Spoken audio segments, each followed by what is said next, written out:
So let's just dive right in. Have you ever stopped and wondered why, about a century ago, the world seems to have just flipped on its head? Seriously, we went from this world of what seemed like total certainty and progress to one that's just defined by anxiety, by fragmentation, by crisis. Well, in this explainer, we're going to unravel that exact story. The story of how the modern mind was actually made. On one side of the coin, you've got the Victorian world. You can think of it like a really solid, well-built house, right? Its foundations are faith, a clear moral order, and this just deep-seated optimism that humanity is always getting better. But then, it feels like almost overnight that entire house just came crashing down. And in its place, the modern world. A landscape pretty much defined by disillusionment, by moral ambiguity, and this constant, nagging sense of anxiety. All that confidence, just gone, replaced by doubt. So, the billion-dollar question is, what on earth happened? What could possibly cause such a massive, profound rupture in an entire civilization? Well, the answer isn't just one single event. It's more like a series of intellectual earthquakes that shook the very foundations of reality itself. Okay, so before we get to the big collapse, let's take a closer look at that foundation. What exactly made that Victorian house seem so solid in the first place? You see, the Victorian worldview is held up by these four massive pillars. First, a deep belief in religious truth, that there was a divine plan for all of humanity. Second, this unshakable confidence in progress and the power of human reason. Third, really stable, accepted social structures and moral rules. And finally, this overarching sense that the world had order and purpose. It was a world where everything and, everyone had a proper place. But here's the thing. Every single one of those pillars was about to be shattered. And this brings us right to the heart of the story. 5 revolutionary thinkers whose ideas were basically like sticks of dynamite placed at the base of those pillars, ready to detonate the old world and clear the ground for something entirely new. First up, you've got Charles Darwin.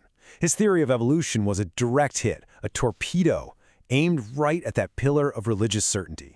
By suggesting humans were just another animal, a product of random natural selection, he kind of removed that divine spark. All of a sudden, humanity wasn't the center of some grand divine plan anymore. Nope, we were just a biological accident. And that introduces this profound sense of randomness, and maybe even meaninglessness, into the whole picture. So, while Darwin was challenging our place in the natural world, Karl Marx, he was taking aim at the social world. He basically argued that all those stable hierarchies and moral codes, they weren't divine or natural at all. They were just tools created by an economic system, capitalism, to keep the people in power in power. He reframed all of human history as this brutal, ongoing conflict between classes. Suddenly, society wasn't a nice, harmonious organism, it was a battleground. And if the outer world of society was a battleground, Sigmund Freud came along to show us that our inner world was just as chaotic. He completely detonated that pillar of human rationality. See, the Victorians believed in a rational, self-controlled mind.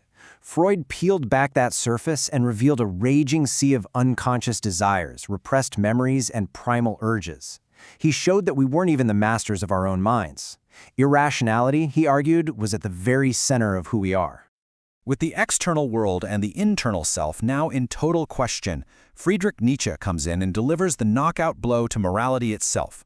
His famous declaration, "God is dead." It wasn't a celebration, it was a warning. If there's no God, he argued, then there are no absolute moral values. There's no universal right and wrong. Everything we thought was good or evil was just something we humans made up.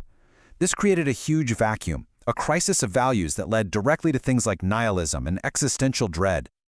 And for the final shot, you have Ernst Mach, who attacked the very idea of reality itself. As a physicist, he argued that we can't actually know any objective truth. We can only know our own sensations, our own experiences. This was a fundamental shock to the system. I mean, if reality itself is subjective, if it's different for every single person, how can you possibly tell a single, straightforward story anymore? The short answer is, you can't.